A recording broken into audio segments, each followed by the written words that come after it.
Alam mo ba na tayo ang kauna-unahang bansa ang nagdeklara ng State of National Energy Emergency? Aba, energy emergency, hindi ito basta-basta balita lamang. Ibig sabihin nito, may problema sa supply ng enerhiya. Kaya naman pumalo sa 140 pesos kada litro ang diesel. First time ang kanyang kataas na presyo sa kasaysayan. At baka sa susunod na linggo ay madagdagan pa yan. Kaya naman nag-declare ang Pangulo ng emergency para makapag-prepare ang lahat.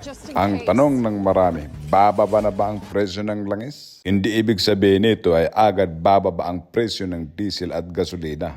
Dahil ang presyo nito ay nakadepende pa rin sa world market.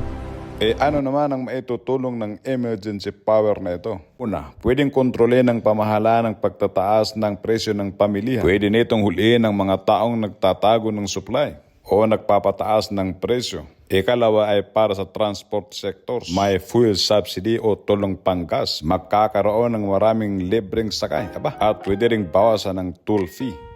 Tatagal ang emergency na ito sa loob ng 1 taon at pwedeng pahabayan o ihinto ng Pangulo depende kung kinakailangan siyempre. Pero alam niyo ba na mas lamang pa rin ang handa? Huwag natin ulitin ang nangyari noong pandemya.